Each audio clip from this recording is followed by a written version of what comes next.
pag-usapan kung paano natin maisagawa ang ating pagsuporta, pagpapakita ng suporta kay Pangulong Rodrigo Duterte na matiwasay at maayos ang ating pagsama-sama ngayong hapon na ito.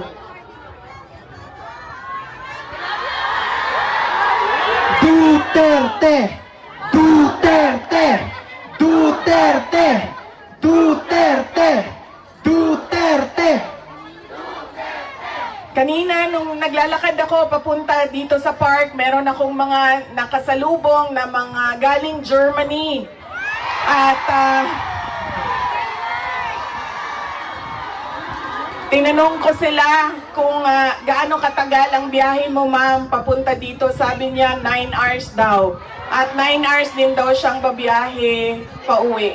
So ganyan ang pinapakita ninyo na pagsuporta kay Pangulong Duterte at pagmamahal sa ating bayan. Maraming salamat sa inyong lahat. Alam ko, lahat kayo may hanap buhay, may kailangan asikasuhin, may mga personal na pinagdadaanan, merong kailangan na paglalaba na gawin sa mga damit ninyo, paglilinis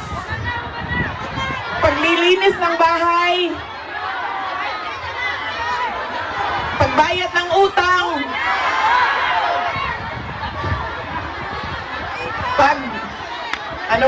pagtawad sa inyong mga mahal sa buhay doon sa Pilipinas.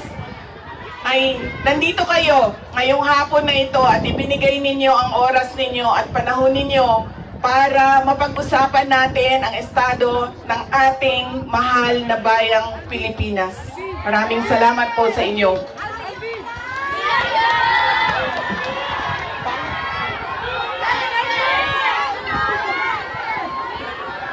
Naikwento ko na ito noon, pero mas mahalaga yung kwento ngayon dahil napag-usapan namin siya ni Pangulong Duterte doon sa loob ng detention center ng ICC.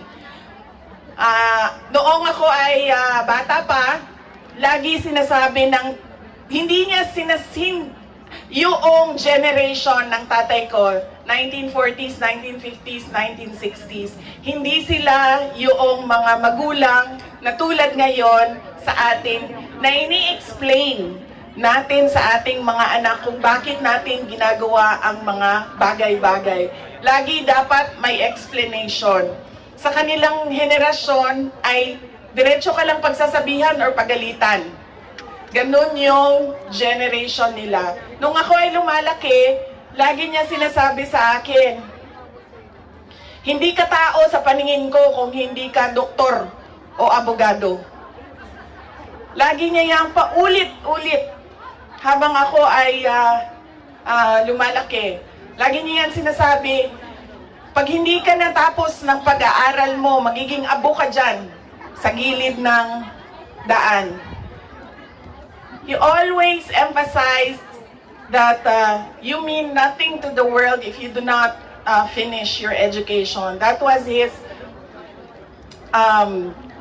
that is my greatest gratitude to my father. The emphasis he gave in education. Wala namang problema sa akin yun nung ako ay lumalaki dahil gusto ko din naman talaga maging doktor. Kaya on that point, pareho kami ng, hindi ako yung pinipilit ng mga magulang na magdoktor ka kahit ayaw. So walang naging problema sa amin doon. Pero nung hindi man naging successful yung aking pagpasok sa medisina, ay lumipat ako sa pagiging abogado dahil binigyan din naman ako ng option ng aking tatay na pwede ang abogado. Yun lang ang katanggap-tanggap sa kanya, maging abogado o maging doktor. Noong nakapag-usap kami, noong isang araw, sabi niya sa akin, naging forceful ba ako? Mapilit ba ako sa pagsabi ko sa iyo na maging abogado ka? Sabi ko, oo. Sinasabihan mo ako, pinapagalitan mo ako. Lagi. Kinento ko sa kanya na isang beses, bihira akong umiyak. Pero isang beses, dahil nalaman ko na hindi ako makakatuloy sa 4th year law school dahil meron akong isang bagsak na subject, wala akong ibang masabihan nung sakit na nararamdaman ko. Kasi pakiramdam ko, yung tatay ko lang din, makakaintindi sa akin dahil dumaan din siya ng law school. So tinawagan ko siya. Hindi ako makapagsalita. Iyak lang ako ng iyak. Humahagulgul ako sa iyak na sinasabi lang niya, hello, hello, hello, nasaan ka? Nasaan ka? Yun lang ang sinasabi niya, nakidnap ka ba? Nakidnap ka? Tapos iyak lang ako ng iyak. Tapos, dalawa lang ang tanong niya na paulit-ulit. Nakidnap ka ba o buntis ka ba? At that point na paulit-ulit na niyang tinatanong kung buntis ba ako, sabi ko na sa kanya, pa, hindi naman siguro umiiyak ang babaeng buntis. Siguro happy. Happy siya, no? Na buntis siya. Sabi ko, nahihirapan ako sa isang subject ko and pakiramdam ko, sasabit ako dito. Tapos ang sagot lang niya sa akin ay, sabi niya, yun lang pala eh, bakit mo ko tinatawagan, mag-aral ka na. Ganon. Ganon ka tigas yung kanyang paninindigan, paniniwala at pagpipilit na ipursige ko ang aking edukasyon. Wala nang, huwag ka na umiyak, mag-aral ka, magbadali lang yan, lumabas ka muna, magkape ka, wala. Sinabi lang niya sa akin, yun lang pala. Ibaba mo na yung telepono at bumalik ka na sa pag-aaral mo.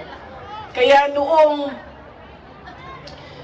ako ay naging abogado, yun din yon ang sinasabi ng kaibigan ng tatay ko sa akin na nakita niya ang tatay ko, sobrang saya. Yung araw na yon na nalaman niya na naging abogado ako, yun yung sobrang saya niya. At sinabi sa akin ng kaibigan ng tatay ko, sabi niya, hindi mo maiintindihan kaming mga tatay na kaming mga abogado pag nagkaroon kami ng anak na abogado. Ganun, iba yung saya namin kapag nakikita namin na meron na kaming anak na abogado. Sabi niya sa akin doon, sabi niya, pinilit ba kita? Sabi ko, hindi lang pilit. Sinigawan mo ako at pinaiyak mo ako ng madaming beses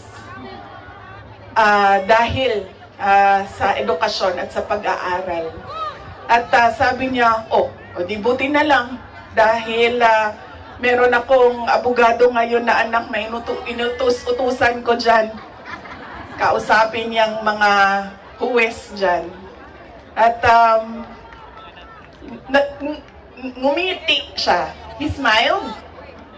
And it seemed to me that it was a comfort to him that he had a daughter who is a lawyer. In fact, sabi niya,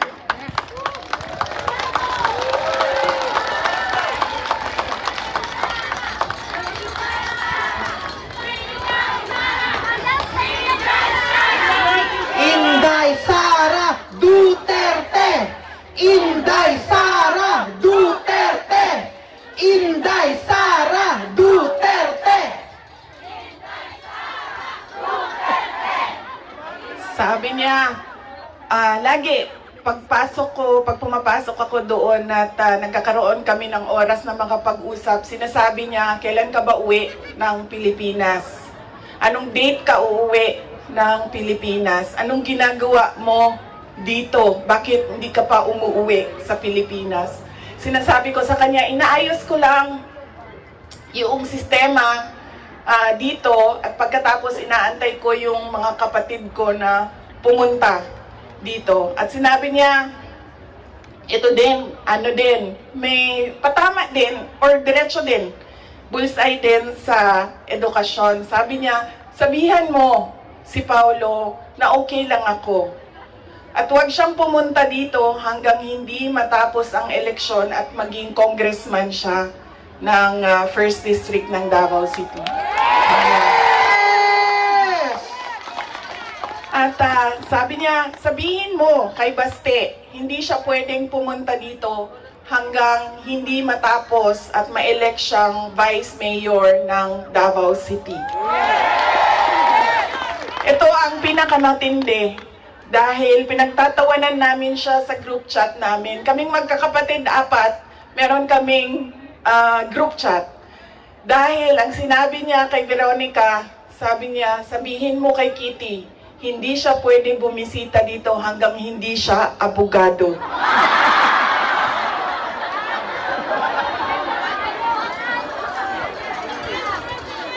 Sabi ni Kitty, grabe ang overacting ni Papa. So, ibig sabihin ba, mga 5 years.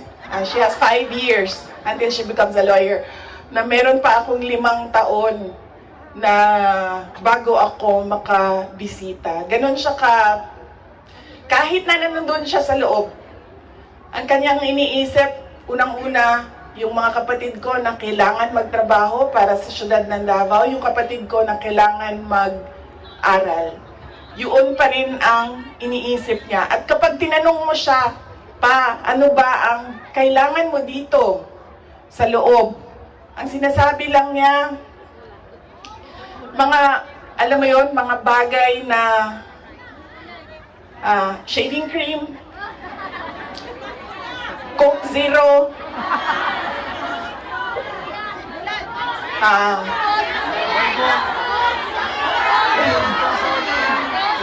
tumigil na siya sa kakahingi ng Pinoy na ulam dahil parang hindi talaga kaya nung nagluluto sa loob ang Pinoy na ulam. Pero nagpadala ako kahapon ng PDF file ng mga recipes na pwedeng sundin nung nagluluto. Yes! Duterte! Duterte! Duterte! Meron siyang, meron siyang hilig sa Coke Zero at yun lang yung hingi niya. May shopping list doon sa loob. At sabi niya doon sa gwardiya na isulat mo dyan, 2 case ng Coke Zero.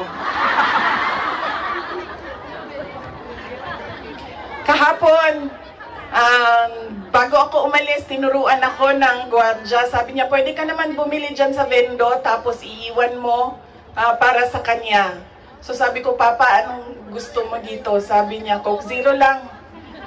So bumili akong 4 na Coke Zero, iniwan ko sa kanya. Sabi ko pa, that's 1 for each day pa ha. So today, tomorrow, Saturday, tomorrow, Sunday, Monday, Tuesday, Wednesday. Dahil darating na yung grocery list mo by Wednesday. At sagot niya sa akin, bakit isa lang? Sabi naman nung gwardiya, sabi niya, he has to have at least 2 because he already drank upstairs 1 Coke Zero. And then sabi ko, sige pa, sabi ko, babalik naman ako sa Lunes. Sabi ko, 2, bukas Sunday, and 2 sa Monday, tapos i-replenish ko na lang yung Coke Zero mo. Sabi ko sa kanya, alam mo pa, sinasabi sa iyo ng doktor, maglakad ka daw. Huwag kang nakaupo lang sa kwarto mo. Tapos, sabi ko, pwede ka naman, allowed kayo na lumabas dyan. Sabihan niyo lang ang gwardiya. Sabi niya, ayoko maglakad sa labas kasi baka didiretso ako sa gate at umalis sa lugar na ito.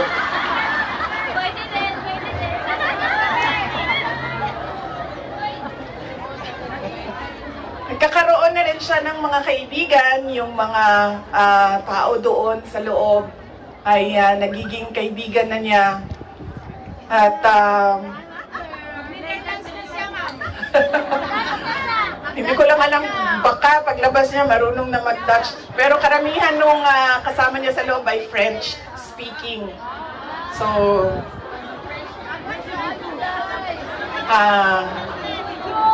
Baka paglabas niya, no, di na kay kamao magbinisaya, tingala tama. Voulez-vous coucher avec moi? Tingala na. Whatever that means. So, on that point, he is okay. Okay naman siya. Pero as a lawyer, kasi alam niya yung batas eh. Alam niya kung anong nangyayari. Kaya medyo persuasive siya. And lagi niyang inuulit-ulit kung ano yung kailangan gawin para sa kanyang kaso. At lagi siyang nagtatanong ng timelines dahil alam naman natin sa korte ay medyo may kabagalan. Diba? Magsasagutan, ang prosecution, ang defense, maraming mga papel na kailangan ipasok at antayin.